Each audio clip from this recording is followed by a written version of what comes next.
నమస్తే అండి. నా పేరు డాక్టర్ నిఖిల్ సుంకరనేని. నేను consultant neurologist at Nikhil hospitals, Hyderabad.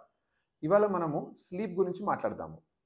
ఒక మనిషి అనేది డైలీ మినిమమ్ రికమెండెడ్ డ్యూరేషన్ ఏంటంటే 8 అవర్స్ ఆఫ్ స్లీప్ ఉండటం అన్నది చాలా చాలా important for a healthy life style. ఇప్పుడు ఈ స్లీప్ కొంతమందిలో డిస్టర్బెన్స్ ఏదైతే జరుగుతదో దాన్ని ఇన్సామ్నియా అనటం అన్నది జరుగుతది.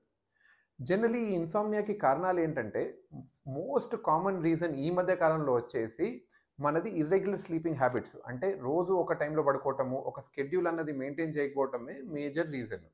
ఇది కాకుండా వేరే మెడికల్ రీజన్స్ వచ్చేసి మెటబాలిక్ ఫ్యాక్టర్స్ అంటే ఒబేసిటీ అనుకోండి, లేకపోతే వేరే డయాబెటిస్, హైపర్ టెన్షన్ గానీ, హైపోథైరాయిడిజం గానీ ఇలాంటి మెడికల్ డిసార్డర్స్ కూడా స్లీప్ డిస్టర్బెన్సెస్‌కి ఒక కారణంగా ఉండే అవకాశం ఉన్నది.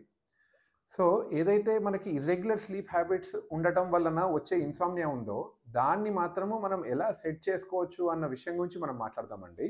సో, స్లీప్ రిలేటెడ్ ప్రాబ్లమ్స్ రావద్దు అంటే, స్లీప్ హైజీన్ అన్నది చాలా చాలా మంచిగుండటం ఇంపార్టెంట్. అంటే, మనం ఏదైతే ప్లేస్‌లో పడుకుంటామో, మన బెడ్‌రూమ్ అనేది ఉంటదో, దాంట్లో ఎన్వైర్న్‌మెంట్ అంటే క్లైమేట్ అన్నది చాలా చాలా కంఫర్టబుల్‌గా ఉండటం అన్నది చాలా ఇంపార్టెంట్ అండి. అంటే మస్కిటోస్ ఏమైనా ఎక్కువున్నాయా లేదా అన్నది ఒక మాట మీద గ్రహించండి. సెకండ్ టెంపరేచర్ అంటే అది మరీ చల్లగున్నా, మరీ వేడిగున్నా గూడా పడుకోవడంలో ఇబ్బందులన్నది కలగటం జరుగుతది. సో, అలా ఏమన్నా జరుగుతుందా అన్నది చూడండి.